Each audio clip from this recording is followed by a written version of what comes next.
김민지. 이름 석자는 그녀의 존재만큼이나 평범했다. 서울의 오래된 주택가 골목 깊숙이 자리한 낡은 빌라의 반지하 방. 그곳이 그녀의 세상이었다. 햇빛 한 줌 제대로 들지 않는 방은 늘 어스름했고, 공기 중에는 눅눅한 곰팡이 냄새와 어제 저녁 먹다 남은 라면 국물의 옅은 향이 섞여 있었다. 벽에 걸린 낡은 벽시계만이 똑똑똑 단조로운 소리를 내며 시간이 흐르고 있음을 알릴 뿐이었다. 그녀는 소파라기보다는 헝클어진 천조각과 손뭉치가 뒤섞인 더미에 앉아 창밖을 응시했다. 창문 너머로는 옆집 담벼락과 그 위로 간신히 보이는 회색빛 하늘 조각이 전부였다. 그녀의 시선은 허공에 머물렀다. 아무것도 보지 않는 듯, 혹은 너무 많은 것을 보는 듯 알 수 없는 표정이었다. 그녀의 하루는 단조로움 그 자체였다. 새벽녘에 퇴근해 잠시 눈을 붙이고 해가 중천에 뜰 무렵 일어나 대충 끼니를 때운 뒤 다시 밤이 되면 편의점 야간 아르바이트를 가거나 배달 일을 했다. 고단한 노동은 그녀의 몸을 지치게 했지만 오히려 그 피로감 속에서 알 수 없는 안도감을 찾았다. 생각할 틈을 주지 않는 육체적인 고통은 그녀를 과거의 그림자로부터 잠시나마 해방시켜 주었다. 좁은 방 안에서 홀로 식사를 하는 것은 그녀에게 익숙한 풍경이었다. 텔레비전은 켜지도 않았다. 가끔 스마트폰으로 뉴스 기사를 훑어보거나 동생 민준의 안부를 확인하는 것이 전부였다. 민지에게 세상은 그저 그녀가 숨어 지내는 넓은 은신처에 불과했다. 가끔, 아주 가끔 그녀의 어깨를 스치는 낯선 시선이나 편의점에서 짓궂게 장난치는 손님들의 농담에 그녀의 눈빛은 순간적으로 섬뜩하게 변하곤 했다. 마치 날카로운 칼날이 번뜩이는 것처럼. 그러나 이내 그녀는 표정을 거두고 다시 무심한 가면을 썼다. 그 누구도 그녀의 내면에 잠들어 있는 거대한 폭풍을 알지 못했다. 혹은 알려고 하지 않았다. 그녀는 평범한 김민지로 살아가기 위해 온몸의 신경을 곤두쓰고 있었다. 그날 밤도 여느 때와 다름없이 비가 추적추적 내리고 있었다. 민지는 빗물이 고인 골목길을 오토바이로 조심스럽게 지나가고 있었다. 족발 배달을 마치고 다음 배달지로 향하는 길이었다. 후미진 골목 어귀에서 그녀는 무언가 움직이는 것을 보았다. 멈출까 말까 잠시 망설였다. 배달 시간은 촉박했고 손님들은 언제나 그랬듯 재촉할 것이다. 하지만 무언가에 이끌린 듯 그녀는 오토바이를 멈춰 세웠다. 움직이던 것은 작은 강아지였다. 검은색 털이 비에 젖어 축 늘어져 있었고 한쪽 다리를 절룩거리는 것이 어딘가 다친 모양이었다. 차가운 빗물 속에서 작은 몸을 웅크린 채 부들부들 떨고 있는 모습은 안쓰러웠다. 민지는 잠시 망설이다 오토바이에서 내렸다. 그녀는 주머니를 뒤져 손수건을 찾았지만 아무것도 없었다. 이내 배달 가방 안에서 접혀있던 깨끗한 행주를 꺼냈다. 배달 음식을 식지 않게 덮어두는 용도였다. 작은 강아지는 민지의 인기척에 고개를 들었지만 도망치지 못했다. 오히려 겁에 질린 눈으로 그녀를 바라볼 뿐이었다. 민지는 조심스럽게 다가가 행주로 강아지에 젖은 몸을 닦아주었다. 차가웠던 털은 그녀의 손길에 조금씩 온기를 되찾는 듯했다. 다친 다리에는 피가 맺혀 있었다. 민지는 행주를 찢어 능숙하게 강아지의 상처 부위를 감싸주었다. 그녀의 손길은 부드러웠지만 어딘가 능숙함이 묻어났다. 마치 과거에 수없이 많은 상처를 다뤄본 사람처럼. 불쌍한 것. 민지는 나직이 중얼거렸다. 그녀의 목소리에는 희미하게나마 연민이 묻어났다. 그녀는 주머니를 다시 뒤져 쭈글거리는 1,000원짜리 지폐 몇 장을 꺼냈다. 오늘 점심으로 먹으려 했던 삼각김밥과 컵라면 값이었다. 하지만 그녀는 망설임 없이 강아지의 코앞에 대고 있던 배달 음식 상자에서 튀김 하나를 꺼내 조심스럽게 바닥에 놓아주었다. 냄새를 맡은 강아지는 조심스럽게 코를 킁킁거리더니 이내 허겁지겁 튀김을 먹기 시작했다. 민지는 강아지가 먹는 모습을 말없이 지켜보다 다시 오토바이에 올랐다. 이미 배달 시간을 한참 넘긴 뒤였다. 그녀는 강아지를 그곳에 남겨둔 채 빗속으로 사라졌다. 단 하나의 작은 생명에게 보인 그 짧은 연민이 그녀의 잊힌 인간성을 엿보게 하는 순간이었다. 반지하 방으로 돌아온 민지는 곧장 작은 나무 상자를 꺼냈다. 침대 밑 깊숙한 곳에 숨겨져 있던 낡은 상자였다. 먼지가 쌓인 상자 뚜껑을 조심스럽게 열자 꿉꿉한 냄새와 함께 바래진 빛깔의 물건들이 모습을 드러냈다. 녹이 슬기 시작한 군번줄, 낡은 천으로 된 작은 휘장, 그리고 흑백 사진 한 장. 사진 속에는 앳된 얼굴의 민지가 군복을 입고 있었다.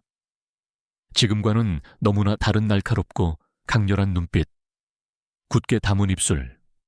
그 눈빛에는 세상의 어떤 위협에도 굴하지 않겠다는 결의가 어려 있었다. 그 사진은 지금의 평범한 배달부 김민지와는 너무나 이질적인 존재였다. 그녀는 사진을 물끄러미 바라봤다. 과거의 자신이 낯선 사람처럼 느껴졌다. 과연 저 때의 김민지는 사라진 것일까? 아니면 깊은 잠에 빠져 있는 것일까? 그녀는 상자를 다시 닫고 침대 밑으로 밀어 넣었다. 민지의 삶에서 유일하게 빛을 내는 존재는 바로 동생 민준이었다. 18살, 고등학교 2학년, 부모님을 일찍 여인 후 둘이서만 의지하며 살았다. 민준은 착하고 조용한 아이였다. 공부를 아주 잘하는 것은 아니었지만 성실했고 항상 누나를 먼저 생각하는 속 깊은 동생이었다. 민지에게 민준은 평범한 삶을 살아야 할 이유이자 지켜야 할 마지막 보루였다. 누나, 오늘 저녁에 올 거야. 김치찌개 해줄까? 점심시간쯤 민준에게서 메시지가 와 있었다. 민지는 잠시 고민했다. 피곤했지만 동생이 차려주는 밥은 언제나 따뜻했다. 응, 갈게. 너도 학원 끝나고 바로 와. 메시지를 보내고 나자 피곤함 속에서도 작은 미소가 그녀의 입가에 번졌다. 어두컴컴한 방 안에서 유일하게 따뜻한 온기를 불어넣는 것은 민준의 존재였다.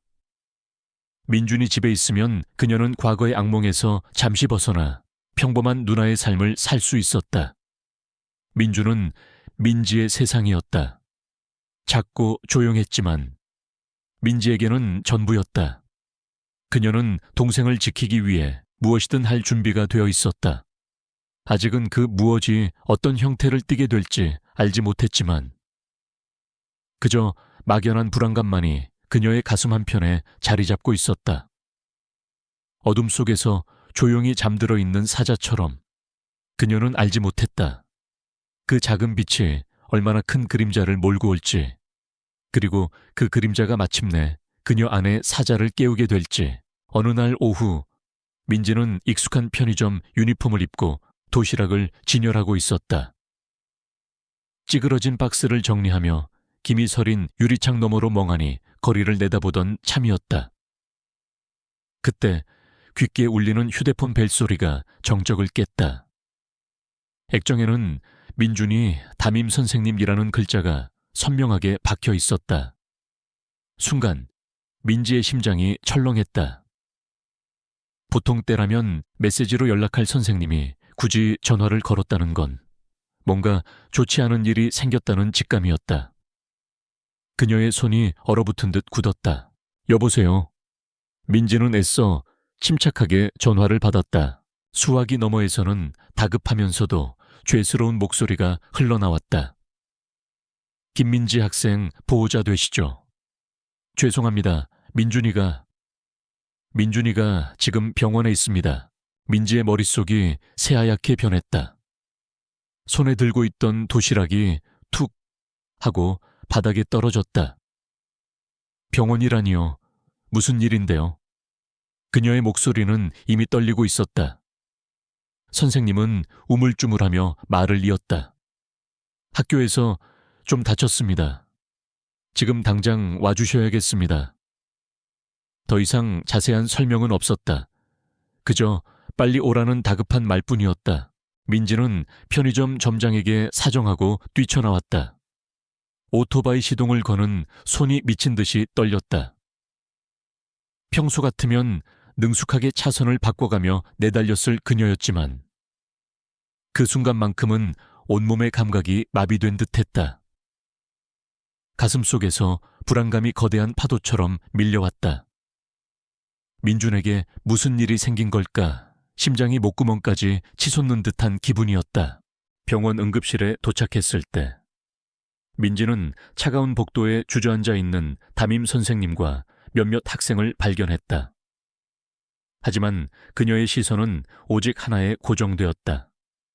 유리 너머로 보이는 응급실 침대 위에 축 늘어져 있는 작은 몸. 온몸이 붕대로 감겨 있었고 얼굴은 피범벅이 되어 있었다. 코와 입에는 산소 호흡기가 씌워져 있었다. 마른 몸이 규칙적으로 위아래로 움직이는 것으로 겨우 숨을 쉬고 있음을 알 수 있었다. 민준아. 민지는 자신도 모르게 나지막이 외쳤다. 믿을 수 없었다. 불과 몇 시간 전만 해도 누나, 오늘 저녁에 올 거야 라고 묻던 아이였다. 그녀는 병실 문을 박차고 들어가고 싶었지만 유리벽이 그녀를 가로막았다. 담임 선생님이 다가와 그녀의 팔을 붙잡았다. 김인지 보호자분, 진정하세요. 민지는 선생님의 손을 뿌리쳤다. 우리 민준이한테 무슨 짓을 한 거예요? 왜 이렇게 된 거죠? 그녀의 눈에서 불꽃이 튀었다. 선생님은 고개를 떨구며 작은 목소리로 대답했다. 학교폭력입니다. 강진우 패거리.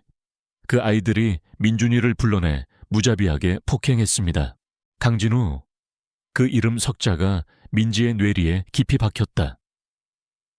국회의원 아들이라는 그 이름은 이미 몇 번 들었던 적이 있었다.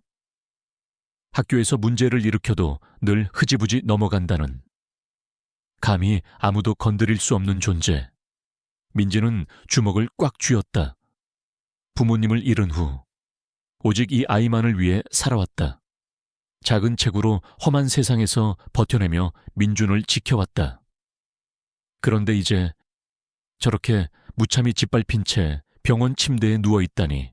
의사가 다가와 민준의 상태를 설명했다. 늑골골절 2개의 뇌진탕 증세도 보입니다. 장기 손상은 없지만 전신 타박상도 심해서 경과를 지켜봐야 합니다. 심리치료도 병행해야 할 것 같고요. 의사의 차분한 목소리는 민지의 귀에 닿지 않았다. 오직 폭력과 고통이라는 단어만이 맴돌았다. 민지는 비틀거리며 민준의 침대 옆으로 다가갔다. 차가운 유리벽을 통해 보이는 민준의 얼굴은 퉁퉁 부어 있었다. 눈꺼풀이 파르르 떨리는 것이 느껴졌다. 그녀는 유리벽에 손을 댔다. 민준의 차가운 뺨을 어루만지듯 눈물이 터져 나올 것 같았지만 그녀는 이를 악물고 참았다. 울 시간이 아니었다. 울어서는 안 되었다. 어린 시절 부모님의 갑작스러운 죽음 이후 민준은 유일하게 남은 그녀의 혈육이었다. 세상에 홀로 남겨진 두 남매에게 서로는 전부였다. 민지는 그때부터 다짐했다. 이 아이만큼은 어떤 일이 있어도 지켜내겠다고. 차가운 현실 속에서 민준은 그녀가 유일하게 붙잡고 있던 따뜻한 끈이었다. 그런데 이제 그 끈마저 끊어지기 직전이었다. 담임 선생님은 조심스럽게 민지에게 학교폭력 신고서 양식을 내밀었다. 일단 이걸 작성해서 제출하시면 학교폭력대책심의위원회에 조사를 시작할 겁니다. 강진우 측 부모님도 소집될 거고요. 민지는 종이를 받아들었지만 그녀의 시선은 여전히 민준에게 고정되어 있었다. 법적인 절차, 위원회, 학부모 소집, 그 모든 것이 너무나 느리고 무기력하게 느껴졌다. 저 아이는 지금 당장이라도 죽을 듯이 아파하는데 그들은 서류나 이야기하고 있을 것이다. 예전에도 그랬다. 법과 제도는 힘없는 자들을 보호해주지 못했다. 오히려 힘 있는 자들의 방패막이가 되어줄 뿐이었다. 그때 병원 복도 저편에서 낯선 얼굴의 남자 2명이 나타났다. 깔끔한 양복 차림에 건장한 체격. 그들은 담임 선생님에게 다가와 작은 목소리로 뭔가를 속삭였다. 민지는 그들의 대화를 어렴풋이 들을 수 있었다. 강진우 학생에게는 아무 문제 없을 겁니다. 저희 쪽에서 알아서 처리할 테니 학교 측은 조용히 있어 주십시오. 국회의원 강진우의 아버지 측 변호사들이었다. 그들은 민지의 존재를 의식한 듯 차가운 눈빛으로 그녀를 훑어보았다. 그리고는 싸늘한 경고를 던졌다. 무슨 오해라도 있으시면 정식 절차를 밟으십시오. 불필요한 소란은 좋지 않을 겁니다. 그들의 오만하고 위협적인 태도에 민지의 눈빛이 흔들렸다. 불필요한 소란. 지금 제 동생은 죽어가는데. 그들은 그걸 소란이라고 치부했다. 민지의 심장 깊은 곳에서 차가운 분노가 치밀어 올랐다. 그녀는 들고 있던 신고서를 찢었다. 찢어진 종이 조각들이 허공에 흩날렸다. 담임 선생님과 변호사들의 시선이 동시에 그녀에게로 향했다. 이런 걸로 될 일이 아니네요. 민지는 나지막이 하지만 분명한 어조로 말했다. 그녀의 얼굴은 싸늘하게 굳어 있었다. 입계는 더 이상 미소도 희미한 연민도 없었다. 오직 차갑게 가라앉은 분노만이 자리 잡고 있었다. 그녀의 눈동자는 더 이상 평범한 편의점 직원의 모습이 없었다. 마치 깊은 잠에서 깨어난 맹수의 눈빛처럼 날카롭고 위험한 광채가 번뜩였다. 민준의 억울한 고통은 그녀 안에 잠들어 있던 본능을 깨웠다. 그녀는 병실 유리벽에 다시 손을 댔다. 하지만 이번에는 부드러움 대신 강렬한 의지가 느껴졌다. 민준아, 누나가 꼭 복수해줄게. 그 말을 속으로 되뇌는 순간 그녀의 평범했던 세상은 산산조각났다. 그녀는 더 이상 김민지가 아니었다. 그녀는 복수를 위해 움직이는 존재, 숨겨진 칼날을 다시 꺼내들 준비가 된 존재가 되었다. 돌아갈 길은 없었다. 그녀는 이제 새로운 길을 걷기 시작했다. 그 길의 끝에 무엇이 기다리고 있든 그녀는 멈추지 않을 것이다. 민지는 찢어진 학교폭력 신고서 조각들을 손에 쥔 채 병원을 나섰다. 싸늘한 밤 공기가 그녀의 뺨을 스쳤지만 그녀의 마음속에는 이미 뜨거운 불길이 일렁이고 있었다. 법과 제도가 무력할 때 힘없는 자들을 짓밟는 이들에게 정의를 구현하는 유일한 방법은 오직 자신의 손으로 직접 응징하는 것뿐임을 그녀는 누구보다 잘 알고 있었다. 잊고 살았던 과거의 기억들이 본물처럼 터져나왔다. 북파공작권 특수부대 시절의 훈련, 목표를 추적하고 제거하는 임무, 그리고 살아남기 위해 매 순간 싸워야 했던 혹독한 현실들. 그 모든 것이 민준의 고통 앞에서 되살아났다. 그녀는 가장 먼저 강진우 장전유 패거리의 정보를 수집하기 시작했다. 편의점 야간 아르바이트는 그만두었다. 배달 일도 최소한으로 줄였다. 모든 시간을 오직 강진우와 그 패거리들을 파고드는 데 썼다. 그녀는 그림자처럼 움직였다. 학교 주변에 CCTV 영상을 확보하고 밤늦게까지 학생들이 모이는 PC방과 노래방을 어슬렁거렸다. 귀동량으로 들려오는 이야기들을 놓치지 않았고 학생들이 습관처럼 사용하는 SNS 계정들을 파고들었다. 해킹 능력은 없었지만 뛰어난 관찰력과 기억력, 그리고 과거 특수훈련에서 익힌 정보 분석 능력은 그녀의 강력한 무기였다. 며칠 만에 그녀는 강진우 패거리의 모든 것을 꿰뚫게 되었다. 그들은 고등학교 2학년으로 강진우를 필두로 한 6명의 남학생 무리였다. 강진우는 국회의원 아들이라는 배경을 등에 업고 학교에서 절대자처럼 군림했다. 돈과 폭력으로 다른 학생들을 지배했고 누구도 감히 그에게 맞서려 하지 못했다. 특히 강진우는 매주 토요일 저녁 학교 뒤편의 폐공장에서 도박을 하거나 자신들이 괴롭힌 학생들을 불러내 폭행하는 것을 즐긴다는 정보를 알아냈다. 그곳은 그들의 은밀한 놀이터이자 심판의 장이었다. 토요일 저녁, 민지는 폐공장으로 향했다. 이미 어둠이 짙게 깔린 폐공장은 음산한 기운을 내뿜고 있었다. 녹슨 철골 구조물과 깨진 유리창 사이로 새우산한 바람 소리가 울렸다. 민지는 공장 외곽을 따라 조용히 움직였다. 발소리조차 내지 않았다. 과거의 자신으로 돌아간 듯 그녀의 움직임은 물 흐르듯 자연스러웠다. 몸에 딱 맞는 검은색 옷을 입은 그녀는 어둠 속에 완전히 동화되었다. 폐공장 안쪽에서 희미한 불빛과 함께 떠들썩한 소리가 들려왔다. 민지는 몸을 낮춰 폐공장 안으로 진입했다.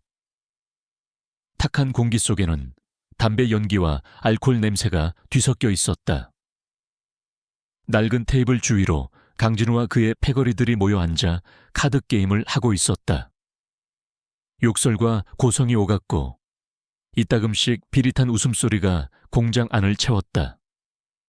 민지는 강진우의 얼굴을 확인했다. 사진으로만 보던 그 얼굴이었다. 거만하고 오만한 표정. 그 순간 민준의 퉁퉁 부은 얼굴이 겹쳐지면서 그녀의 눈빛이 차갑게 가라앉았다. 그녀는 은밀하게 그들의 대화를 엿들었다. 아니나 다를까. 그들은 민준에 대한 이야기를 하고 있었다. 야, 그 김민준인가 뭔가 하는 새끼 아직도 병원에 있대더라. 꼴에 질긴 목숨이네. 강진우의 비웃는 목소리가 들렸다. 어차피 우리 아버지가 다 막아줄 건데 뭘 저번에 그 여자도 와서 지랄하더니 결국 아무것도 못하잖아 병신들. 그의 말에 패거리들이 낄낄거렸다. 그들의 조롱은 민지의 인내심을 한계까지 몰아붙였다. 민지는 처음부터 싸움을 벌일 생각은 없었다. 그저 경고만 하려 했다. 하지만 그들의 오만함과 죄의식 없는 태도는 그녀 안에 짐승을 자극했다. 그때 갑자기 강진우가 고개를 들어 민지가 숨어있던 곳을 정확히 가리키며 소리쳤다. 거기 누구야 나와. 민지는 숨지 않았다. 그녀는 어둠 속에서 천천히 모습을 드러냈다. 강진우와 패거리들의 시선이 일제히 그녀에게로 향했다. 그들은 놀란 듯했지만 이내 비웃음을 지었다. 어라, 그 아줌마 아니야. 또 왔네. 경찰에 신고라도 하러 왔어. 근데 여기서는 안 통할 텐데. 강진우의 패거리 중 가장 덩치가 큰 학생 하나가 삿대질하며 다가왔다. 어디서 기어들어와서 엿듣는 거야 뒤지고 싶냐. 그는 민지의 어깨를 거칠게 밀쳤다. 그 순간 민지의 눈빛이 섬뜩하게 변했다. 그녀는 빠르게 그의 손목을 잡아 비틀었다. 크악, 덩치 큰 학생의 입에서 비명 섞인 신음이 터져 나왔다. 민지는 그의 팔을 그대로 꺾어 그의 등 뒤로 돌린 채 목에 팔을 감아 제압했다. 순식간에 벌어진 일이었다. 나머지 패거리들은 어안이 벙벙한 표정으로 그 광경을 지켜봤다. 이게 무슨 짓이야? 강진우가 소리쳤다. 민지는 덩치 큰 학생의 몸을 방패 삼아 강진우를 똑바로 노려봤다. 그녀의 목소리는 차분했지만 얼음장처럼 차가웠다. 내 놈들이 어떤 쓰레기인지 똑똑히 알았다. 내 동생에게 손댄 대가를 치르게 될 거다. 강진우는 잠시 당황했지만 이내 비웃음을 되찾았다. 꼴랑 여자 하나가 뭘 할 수 있다고 이젠 하다 미친년까지 달라붙네. 야, 다들 뭐해? 저 아줌마 끌어내. 그의 명령에 패거리들이 우르르 달려들었다. 민지는 제압하고 있던 학생을 앞으로 던져 그들의 진입을 막았다. 그리고 몸을 날렵하게 움직이며 달려드는 학생들을 하나씩 처리하기 시작했다. 그녀는 주먹을 날리지 않았다. 대신 상대방의 관절을 꺾거나 급소를 타격하거나 혹은 넘어뜨려 무력화시켰다. 쿵, 퍽, 억둔탁한 소리와 함께 학생들은 비명조차 지르지 못하고 쓰러졌다. 그녀의 움직임은 빠르고 정확했다. 마치 춤을 추는 듯했지만 그 춤 사위는 치명적이었다.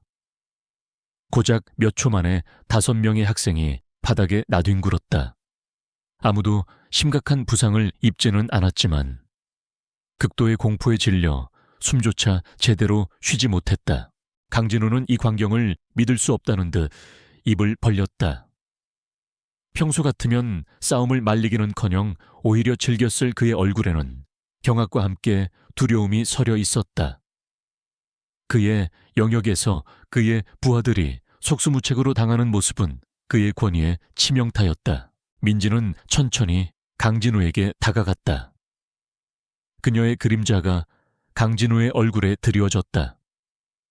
강진우는 뒷걸음질 쳤지만 이내 벽에 부딪혀 더 이상 물러설 곳이 없었다. 민지는 그의 멱살을 잡고 벽으로 밀어붙였다. 강진우의 몸이 낡은 철골에 부딪히며 둔탁한 소리를 냈다. 내 놈이 나의 동생 민준이를 이렇게 만들었지. 민지의 목소리는 살얼음판을 걷는 듯했다. 그녀의 눈은 이글거리는 불꽃처럼 강진우를 꿰뚫었다.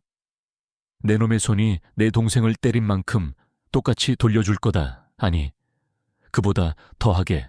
강진우는 잔뜩 겁에 질린 표정으로 침을 꿀꺽 삼켰다. 그의 눈빛에는 오만함 대신 순수한 공포만이 가득했다. 이 아줌마, 뭐야? 그때였다. 폐공장 구석 어둠 속에 숨어있던 누군가가 손에 들린 작은 스마트폰을 조용히 내렸다. 김수연 진시우시엔, 민준과 같은 반 학생이자 강진우 패거리에게 괴롭힘을 당했던 조용한 아이였다. 그는 우연히 민지가 폐공장으로 향하는 것을 보고 호기심에 뒤따라왔다. 민준이 강진우에게 당했다는 사실을 알면서도 아무것도 할 수 없었던 무력감에 시달리던 그는 혹시나 하는 마음에 몰래 폐공장에 들어와 이 모든 광경을 지켜보고 있었다. 그가 촬영한 영상에는 민지가 강진우 패거리를 순식간에 제압하는 모습과 함께 민지가 강진우에게 던진 살벌한 경고가 고스란히 담겨 있었다. 수연은 숨을 헐떡였다.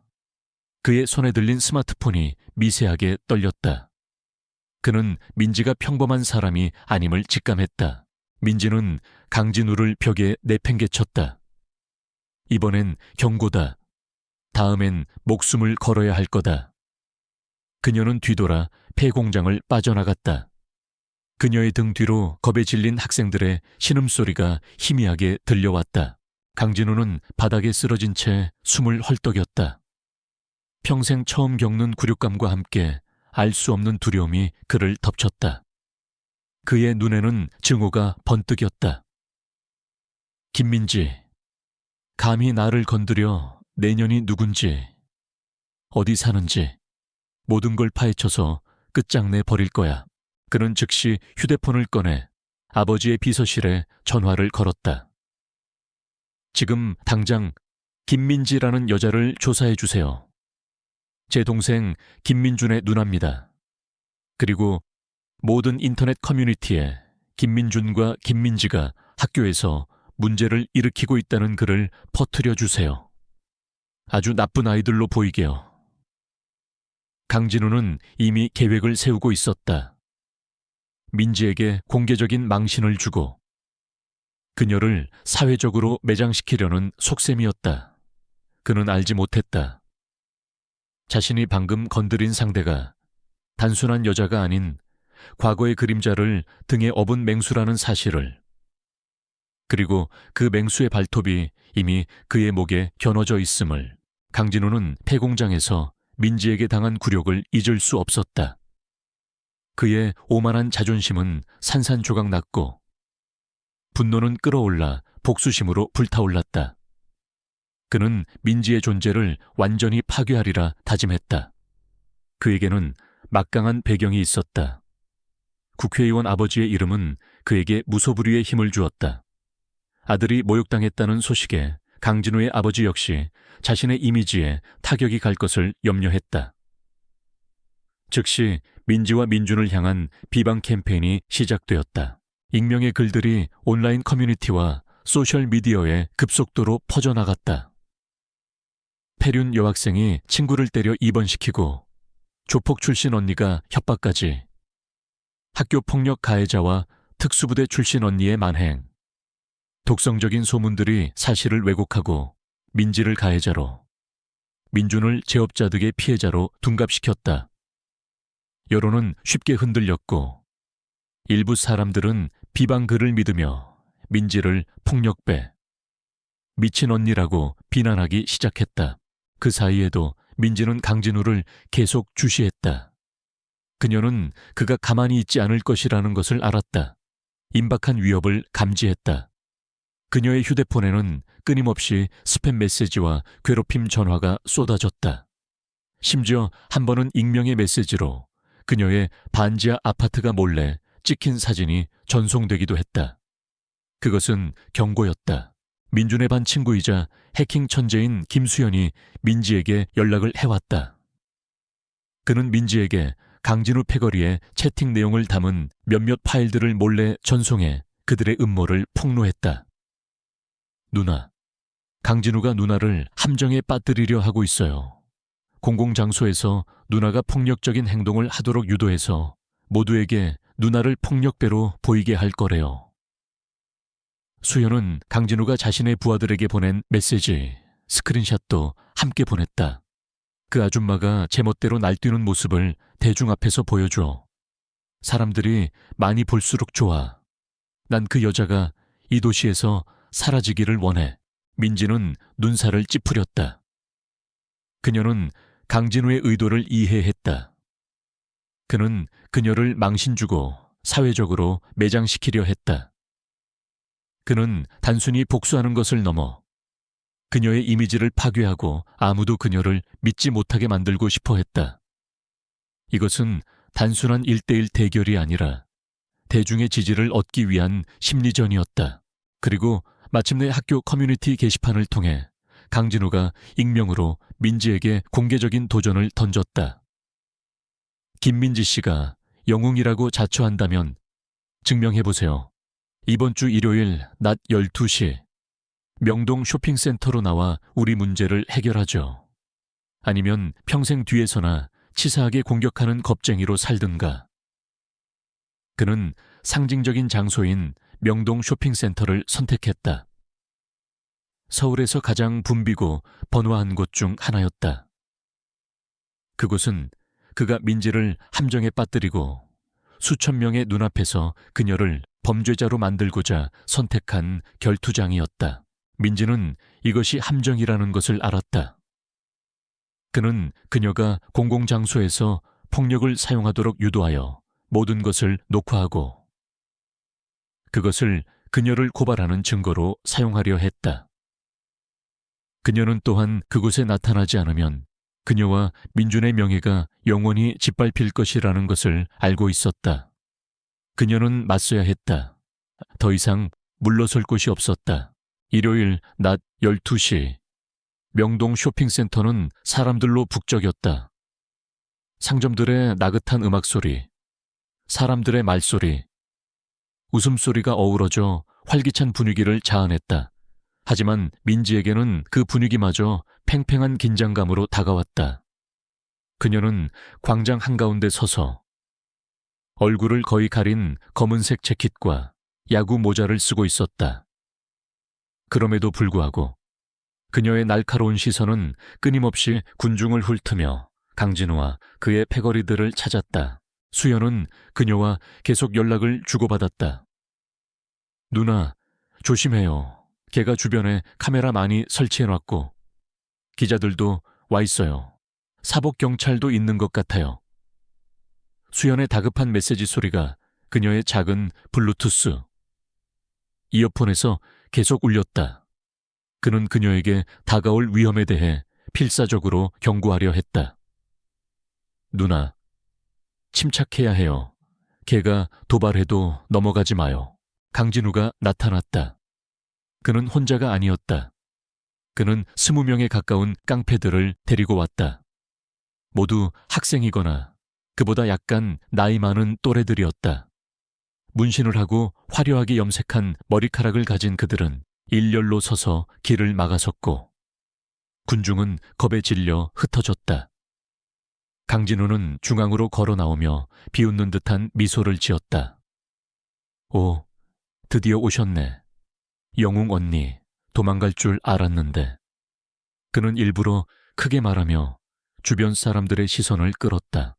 민지는 대답하지 않았다. 그녀는 침묵했고 그녀의 눈은 여전히 칼날처럼 날카로웠다. 가만히 서 있어.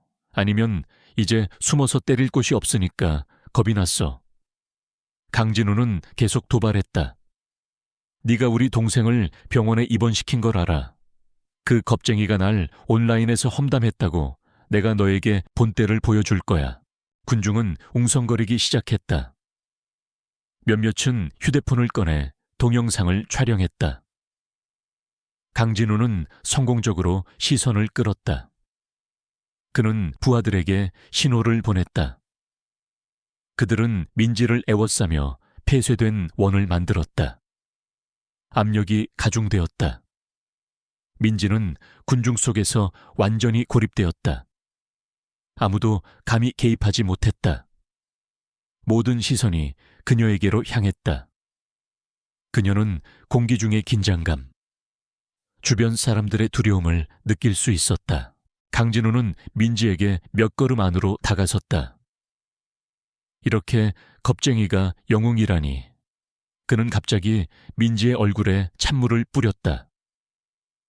차가운 물이 그녀의 얼굴을 타고 흘러내렸지만 민지는 흔들림 없었다.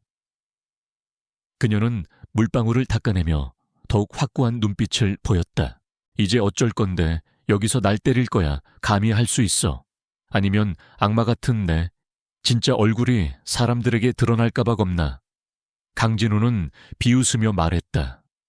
그는 민지가 통제력을 잃기를 원했다. 그는 그녀가 화를 내고 먼저 손을 대기를 원했다. 민지는 깊게 숨을 들이쉬었다. 그녀는 그의 의도대로 할 수 없었다. 그녀는 침착해야 했다. 그녀는 이 함정에 빠져들 수 없었다. 그녀는 그들에게 심각한 부상을 입히지 않으면서도 그들을 무력화시킬 방법을 찾아야 했고 동시에 강진우의 자백을 녹음해야 했다. 시간은 금이었다. 경찰은 언제든지 도착할 수 있었다. 강진우가 신호를 보냈다. 가장 덩치가 큰 부하 한 명이 달려들어 민지의 멱살을 잡으려 했다. 민지는 살짝 몸을 기울여 그의 손을 피했다. 그녀의 손은 번개처럼 빠르게 그의 손목을 잡고 살짝 비틀었다. 으악, 덩치 큰 학생의 입에서 비명 섞인 신음이 터져 나왔고 그는 주저앉았다. 민지는 손을 놓았고 그는 손목을 움켜쥐고 고통스러운 표정으로 얼굴을 찌푸렸다. 그녀는 너무 많은 힘을 사용하지 않았다. 그가 더 이상 공격할 수 없을 정도면 충분했다. 이 미친 익샤 다른 한 명이 달려들어 민지의 다리를 발로 차려 했다. 그녀는 한 발 뒤로 물러서며 몸을 돌려 피했다. 그의 발이 아직 돌아오지 않은 사이에 그녀는 자신의 발로 그의 지지하는 다리를 살짝 걸었다. 그는 균형을 잃고 뒤로 넘어졌다. 군중은 웅성거리기 시작했다. 그들은 민지가 방역하는 것을 보지 못했다. 그녀는 그저 피하고 상대를 스스로 균형을 잃게 만들 뿐이었다. 강진우는 눈살을 찌푸렸다. 그는 민지가 이렇게 침착하고 현명할 줄은 몰랐다. 그는 모든 패거리들에게 동시에 달려들라고 지시했다. 모두 공격해. 전부 다. 민지는 애워싸였다. 수십 개의 손과 발이 사방에서 그녀에게 달려들었다. 그녀는 혼란스러운 폭풍의 중심이 되었다. 그러나 그녀의 눈에는 모든 것이 느리게 보였다. 그녀는 모든 펀치, 모든 발차기, 상대방의 모든 움직임을 볼 수 있었다. 그녀는 유령처럼 움직이며 가장 좁은 공간을 뚫고 지나가고 모든 공격을 피했다. 그녀는 강력하게 공격하지 않고 단지 방어적인 동작으로 상대를 빠르게 무력화시켰다. 그녀는 손목을 꺾고 목을 잡고 밀어 넘어뜨려 스스로 부딪히거나 쓰러지게 만들었다. 그렇게 하나씩 깡패들은 바닥에 쓰러져 신음했다. 그들은 심하게 다치지 않았지만 더 이상 공격하기 위해 일어설 수 없었다. 강진호는 놀라움에 입을 다물지 못했다. 그가 늘 믿었던 자신의 부하들이 이제 바닥에 널브러져 신음하고 있었다. 그는 눈을 믿을 수 없었다. 이 여자는 대체 누구인가? 그는 민지를 바라보았다. 그녀는 여전히 그곳에 서 있었고 침착했으며 상처 하나 없었다. 그녀는 공격적인 태도를 보이지 않았지만 그녀의 냉정함과 기술은 그를 두렵게 했다. 시간은 초 단위로 흘렀다. 경찰이 가까이 오고 있었다. 민지는 그것을 느꼈다. 그녀는 이 일을 즉시 끝내야 했다. 그녀는 강진우를 바라보았다. 그녀의 시선은 그를 불태울 듯했다.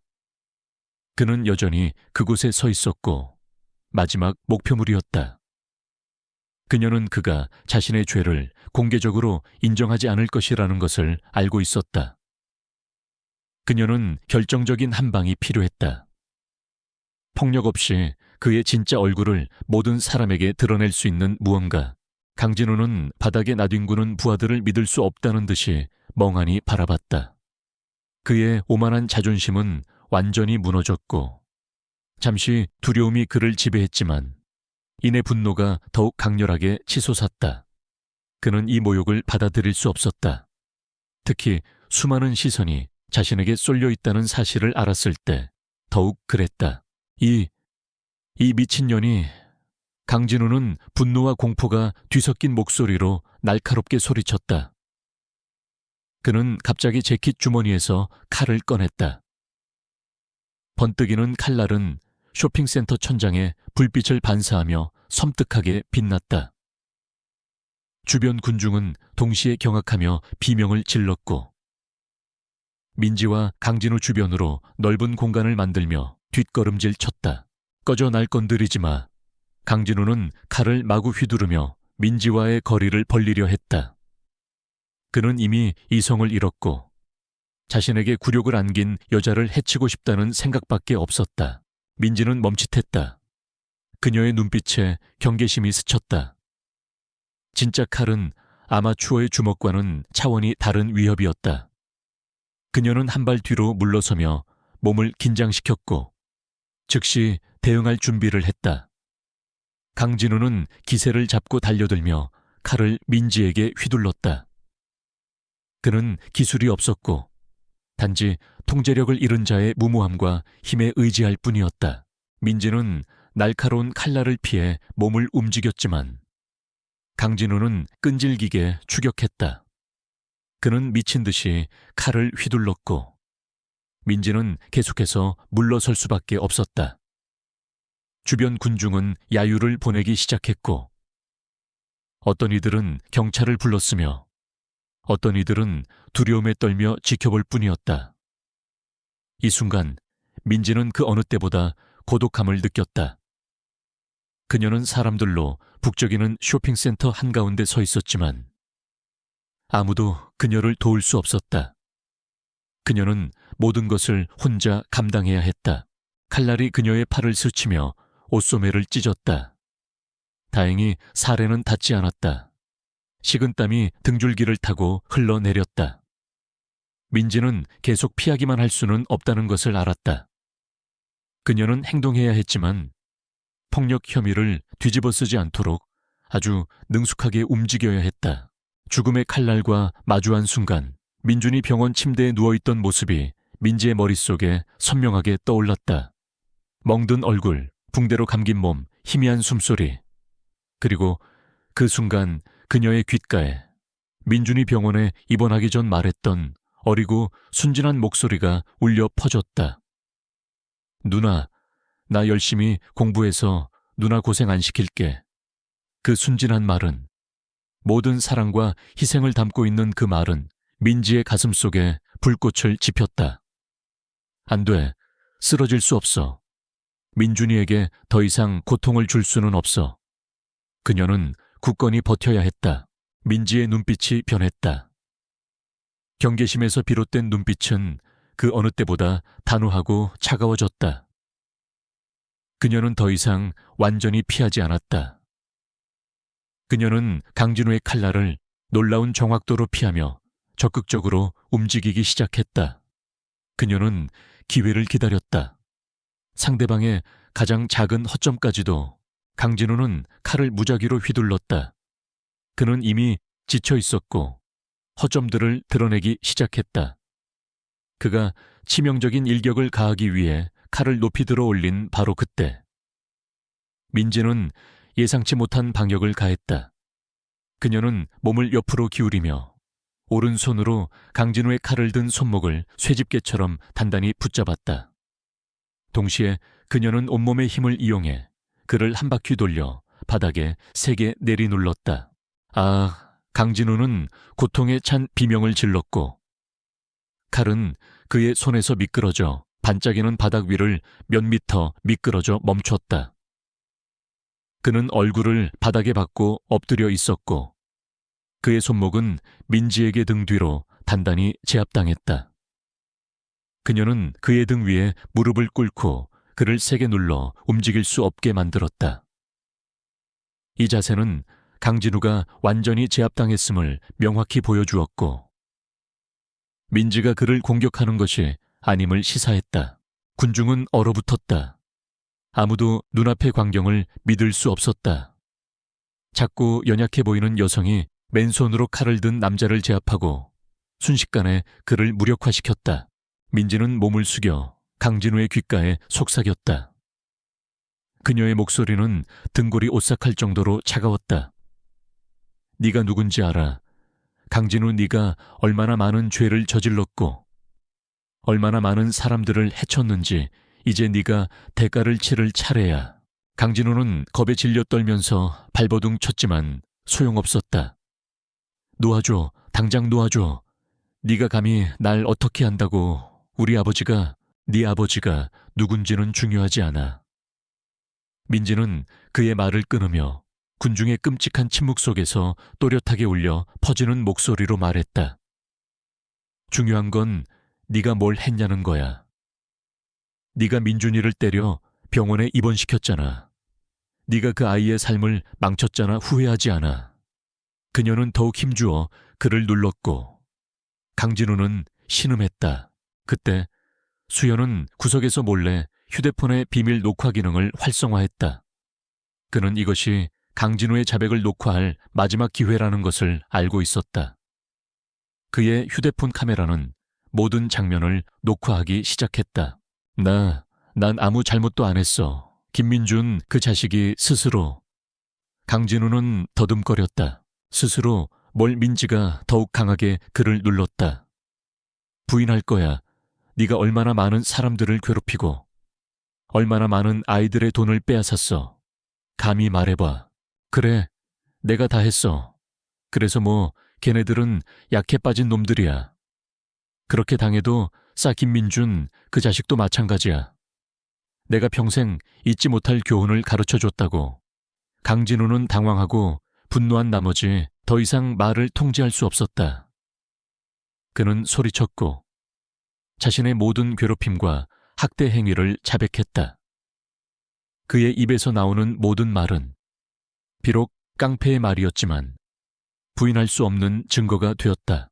강진우의 자백부터 민지가 그를 능숙하게 제압하는 모습까지 모든 대화는 수연에 의해 선명하게 녹화되었다. 한편 주변 군중은 숨막히는 드라마를 목격하고 있었다. 처음에는 칼을 보고 겁에 질렸지만 민지가 놀라운 방식으로 상황을 역전시키고 사냥꾼을 사냥감으로 만들자 놀라움이 퍼져나갔다. 그들은 작지만 비범한 힘과 기술을 가진 여성을 바라봤다.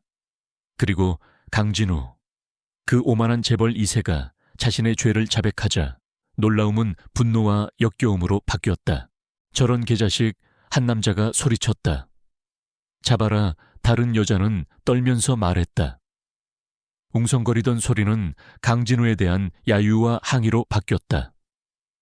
그들은 모든 진실을 목격했다.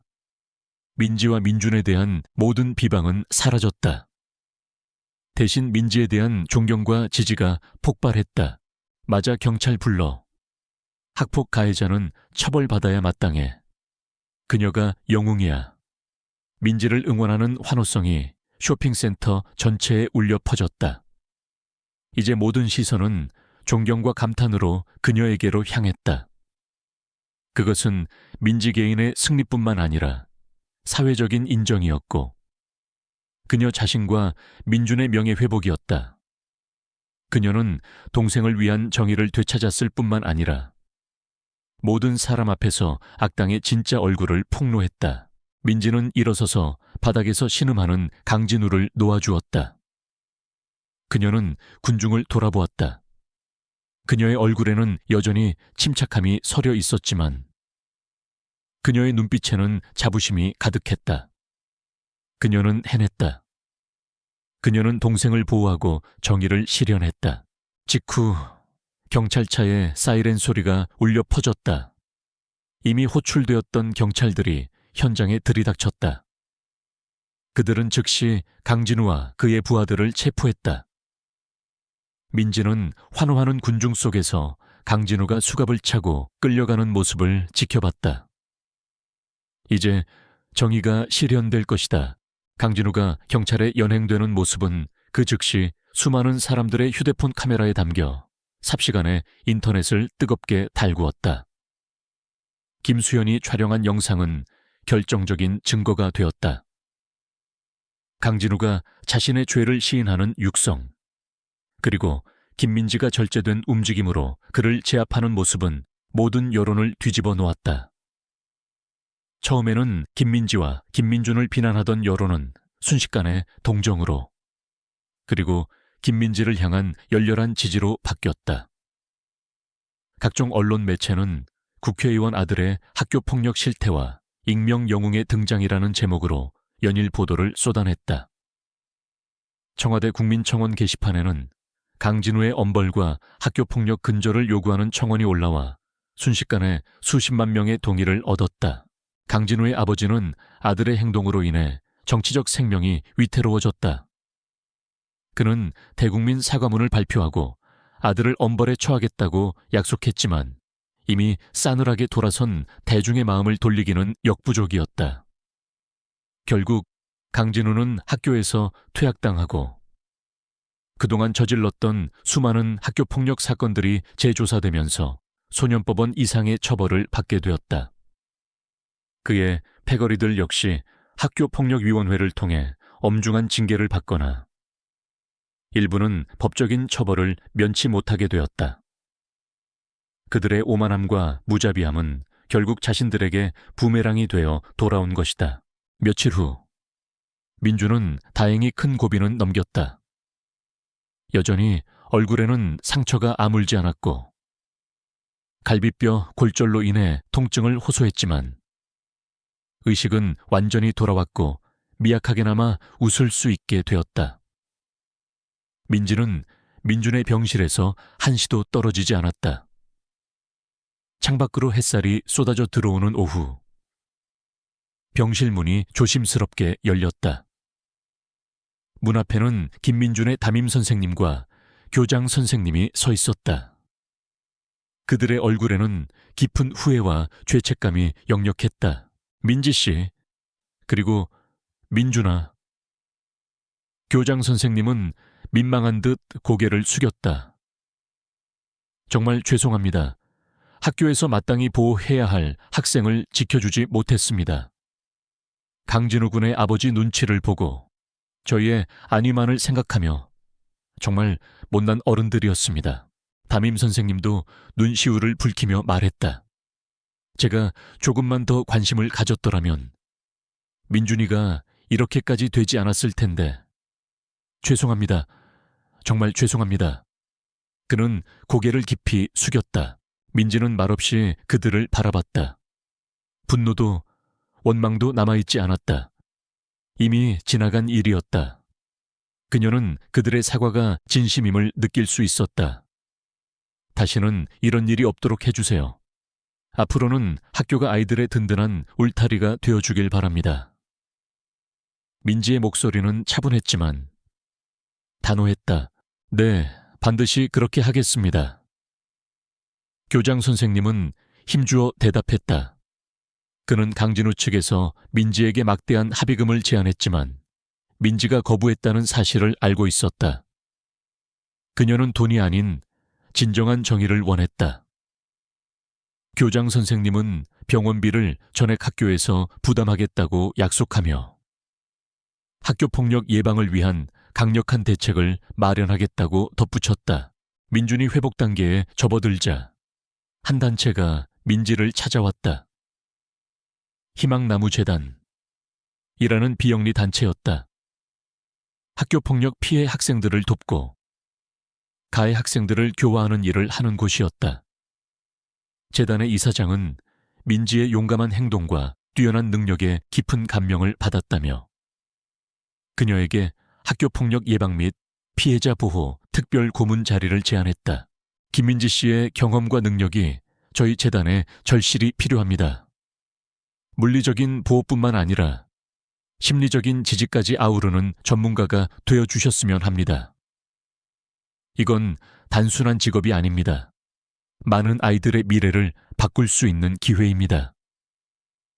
이사장의 진정성 있는 제안에 민지의 마음이 움직였다. 그녀는 더 이상 숨어 지내지 않아도 되었다. 자신의 능력을 좋은 곳에 쓸 수 있는 길이 열린 것이다. 그녀는 고민 끝에 제안을 수락했다. 돈보다는 의미 있는 일을 하고 싶었다. 며칠 후 민준은 퇴원 수속을 밟았다. 병원 복도를 걷는 민준의 발걸음은 아직 조심스러웠지만 그의 얼굴에는 예전의 밝은 미소가 돌아와 있었다. 민지는 그런 민준의 옆을 묵묵히 지켰다. 그때 병원 로비에서 누군가 조심스럽게 민지에게 다가왔다. 김수현이었다. 그의 손에는 작은 꽃다발과 함께 직접 만든 듯한 그림이 들려 있었다. 누나, 그리고 민준아, 괜찮아. 수현은 걱정스러운 표정으로 물었다. 민준은 수현을 보자마자 반갑게 인사했다. 수현아, 걱정해줘서 고마워. 이제 다 괜찮아. 다행이다. 수현은 안도하며 민지에게 꽃다발을 건넸다. 이건 누나 덕분에 우리가 이길 수 있었어. 정말 고마워. 그리고 이거, 그는 직접 그린 그림을 내밀었다. 그림 속에는 슈퍼히어로처럼 망토를 두른 민지가 악당들을 물리치는 모습이 담겨 있었다. 어딘가 어설펐지만 수연의 진심이 느껴졌다. 민지는 그림을 받아들고 희미하게 웃었다.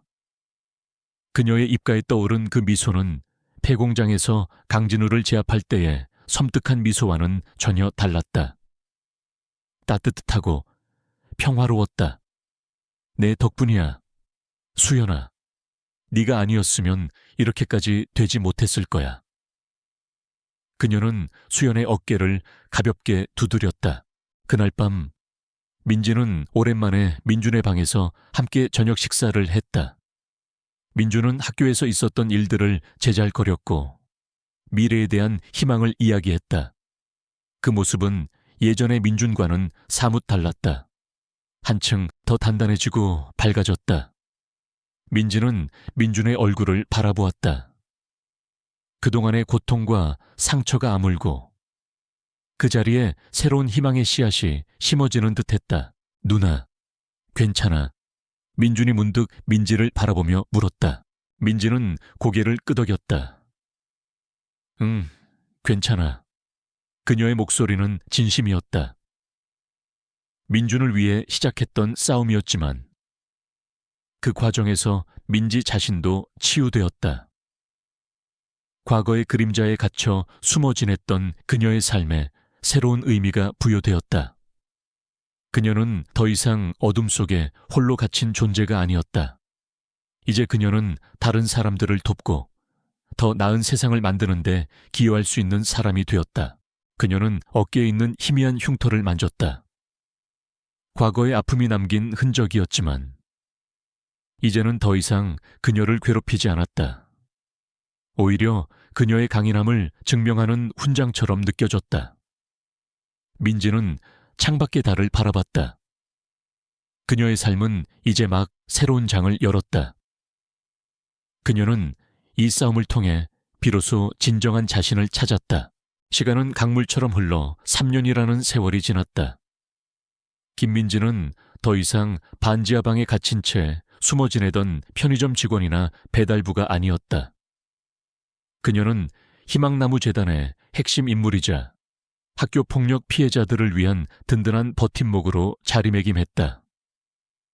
재단은 민지의 활약 덕분에 빠르게 성장했고 전국적인 지부를 가진 명망 있는 단체가 되었다.